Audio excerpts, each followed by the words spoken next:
Welcome to Ric Rundown Volume 4. I am here with Luca from Tonda. Hi, nice to meet you, Menno. Nice to meet you, Luca. And let's go. Let's talk about your gear, and we start right at your guitar. Tell us about this beautiful... So this is a beautiful guitar. I didn't have quite long. It's a Guild Polara, the SG model. Okay. I think it's from 2022, the model. Yeah, it's like humbuckers inside and very powerful. It's like, like the classic P90. Oh, P90, okay. Yeah, I think like the classic. Okay. Can we hear some clean tone? Yeah, of course. Like that's the first clean tone.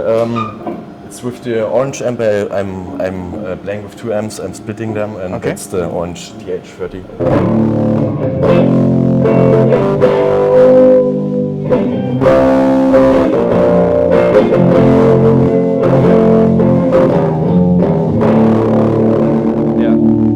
On D actually. Okay, okay, sounds nice. So and you are tuned to D standard, right? Yeah, of course. Okay, yeah, D standard. Which strings do you use? Oh, I use the Ernie Ball strings from I think it's 11 to 48. So purple ones. The purple ones. So 11 to 48. You're tuned to D standard. All right. Yeah. What guitar picks do you use? I have It's from Dunlop, like the grippy ones with 0.88 millimeters. Okay. It's like very grippy. It's not super hard. I don't like hard plex at all. Doesn't get the right feeling with it, so that's actually pretty good and has a lot of grip with these things on top. Yeah. Okay, nice. Yeah. So let's talk about your signal chain. So your guitar goes right into the tuner, like I think everyone does. In Germany we call it stress board because you have so much stress with it.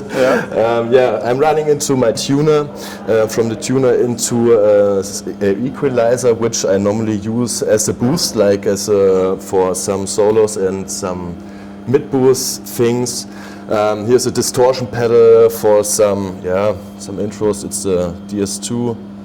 And then we are going into the fuzz war, which I didn't use at all. I used it on the first record pretty much, but now I have 2 other fuzz pedals. They are way more powerful and have a lot more low end, I think. So it's there just in case.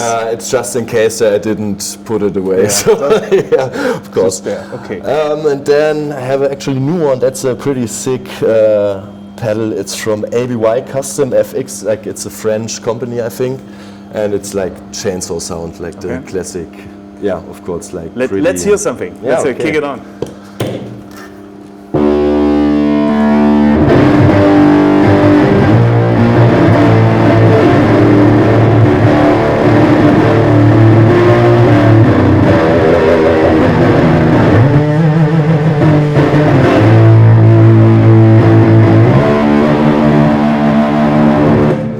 Like chainsaw, I think. Yeah, of course. Massive. Then we are going in another fuzz pedal. It's the Hitsumitas. It's a little bit more with a little bit more low end.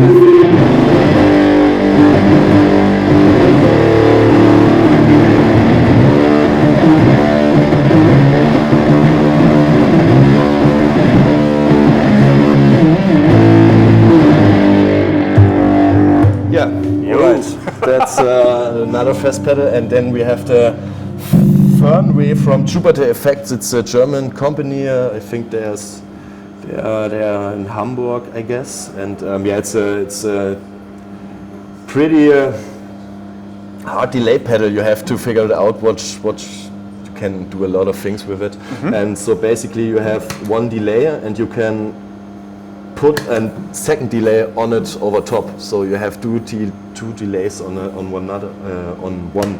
Okay, crazy. Yeah, and then you have something like how it's called in English. Like you can oscillate the sound. You know what I mean? Okay, some swell sounds and something like that. Just show us something. Yeah, of course.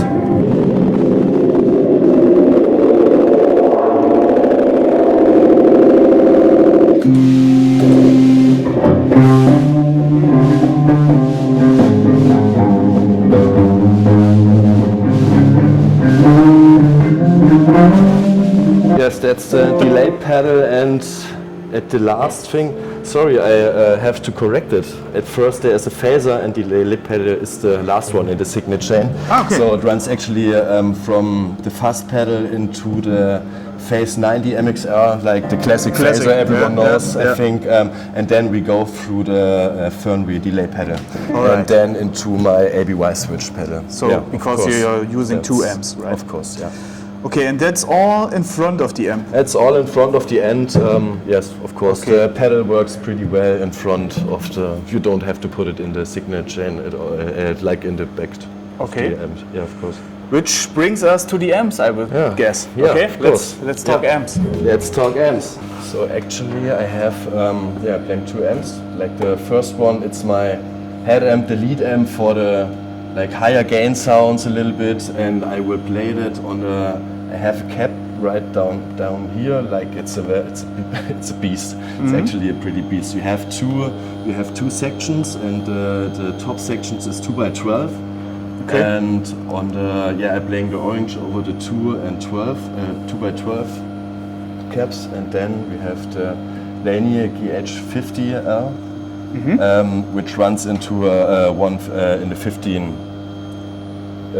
So it works. You know what I mean? In the 50. Yeah, so speaker, like it's pretty like I have the Laney with some pretty much low end stuff, and orange there's some they put the crunchy, the high gain stuff on top of it. Together it's like a pretty good wall of sound. So that means there are 3 speakers in this cabinet, right? Of course, yeah. Like 2 at the top and 1 at the bottom. Like the 1x15 has 500 watts, and the 2x12 has 300 watts. So it's 800 watts of rock and roll. Of course, yeah, it's crazy. So you can play it with 1 amp. Also, it's pretty.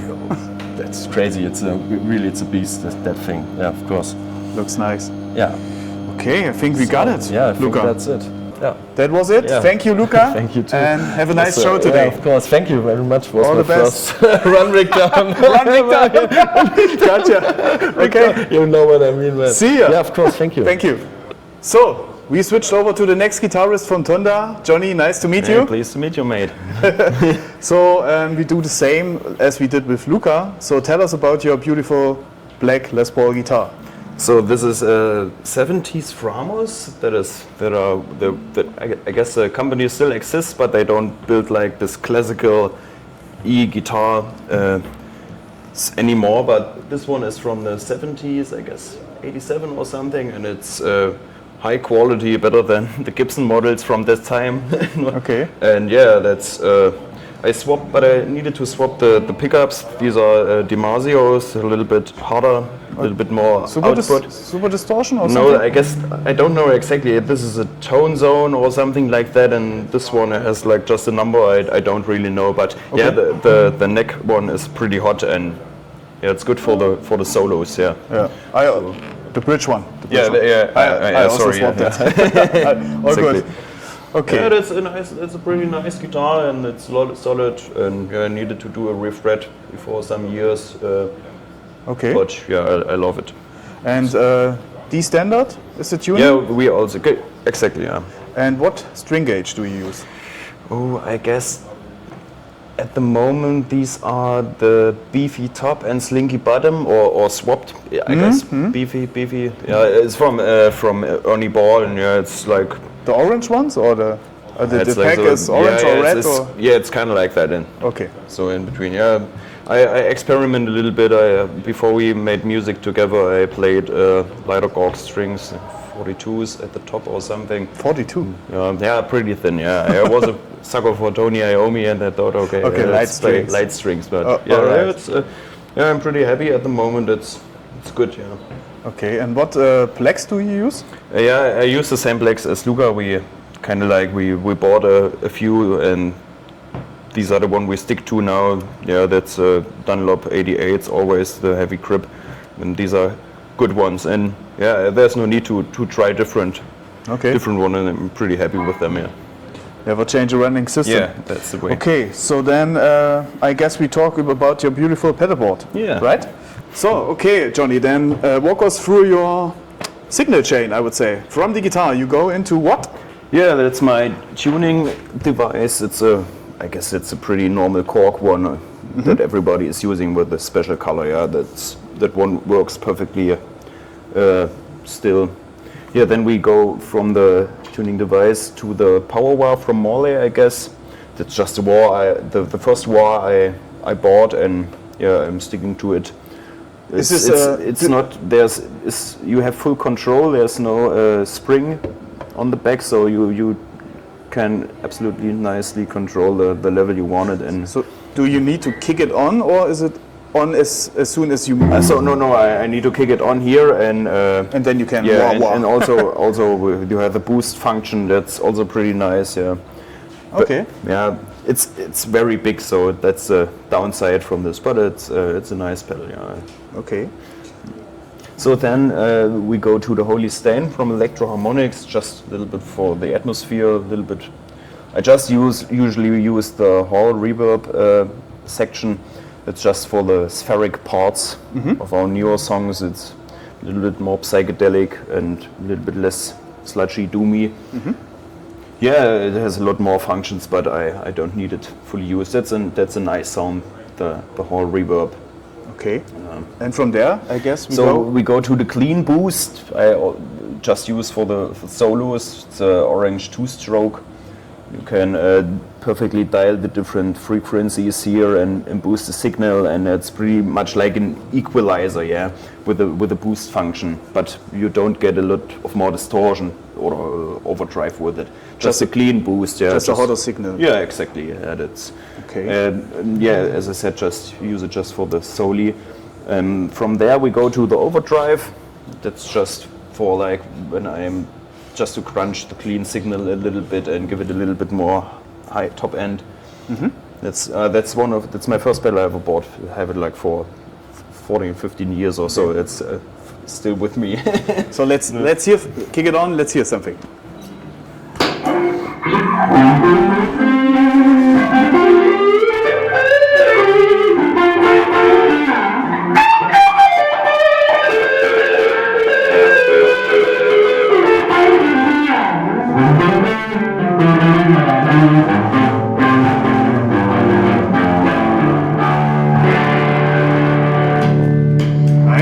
So this is now with the Holy Stain, right? Yeah, that's the whole reverb section. Okay.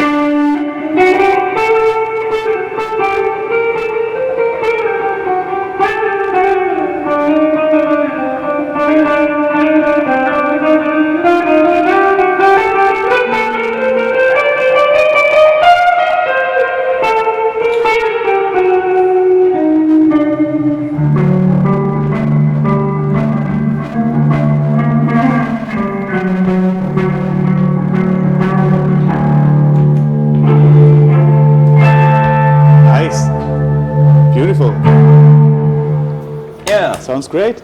So that's like the cleaner section, and then yeah, my two the heavy department. The heavy department. Yeah, I swapped a lot of times, but now I'm sticking to the red again. It's like the main distortion. Yeah, I guess we know that the red is like a combination, or it's diffusing between fuzz and heavy distortion, and yeah. That's the main distortion I'm using, and for the very heavy rippy stuff I'm using the Behringer Super Fuzz. I guess that's a copy of the Boss Hyper Fuzz or something. They don't get produced anymore. Okay. Have the signature Electric Wizard sound, I would say. And yeah, that's for the very heavy stuff, and it's a fuzz. How is it called? Yeah, it has like 2 stages of fuzz and. All right. Fuzz octave, yeah, that's fuzz octave. Okay. Let's hear something. Let's kick it on. First the red and then the fuzz. Yeah.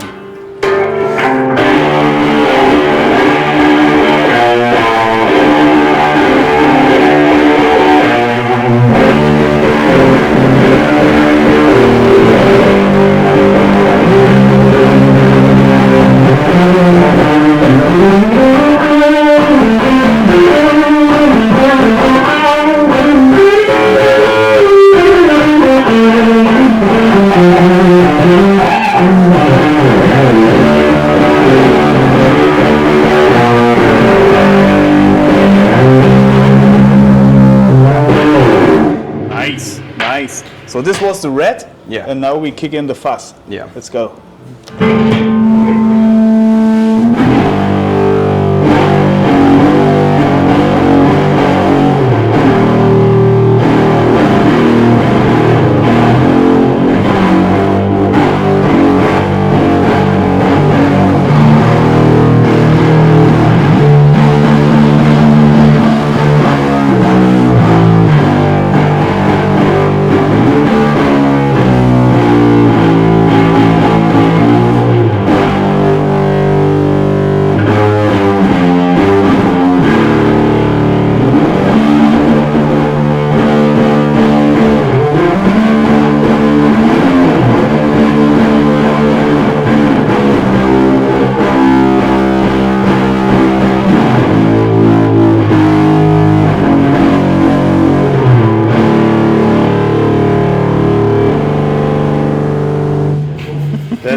That's heavy.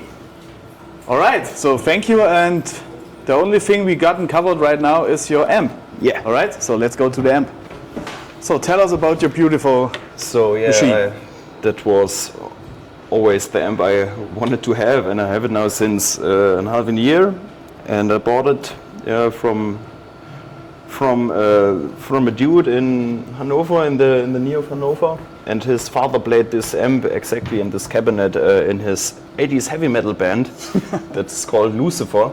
It's pretty nice. There's always still a sticker in the handle, so you can see the band. Yeah, you just find it on YouTube, sadly. But yeah, it has a lot of mojo. It's a Laney clip, 60s from 1978, yeah. And that one is it's based on a Marshall Plexi. Okay. But Laney added the clip sections, that why the name Laney clip, and this is like the distortion section. So yeah, I don't use it. I use it. I don't usually use it. Yeah, I use the normal channel, but yeah, the clip is turned off. But it sounded great. Okay. And So yeah, it has this heavy bottom sound and it's super beefy and a perfect pedal platform for it. Yeah, you can gotcha. plug in any pedal and it sounds great. Yeah, 100 watt or more? 100 watts? 60 watt. Yeah, 60 watts. There is a 120 watt version of that one. Okay. That's- Yeah. Okay. So, and this one goes into your 4x12 matching. Yeah, genau. That's the matching cabinet.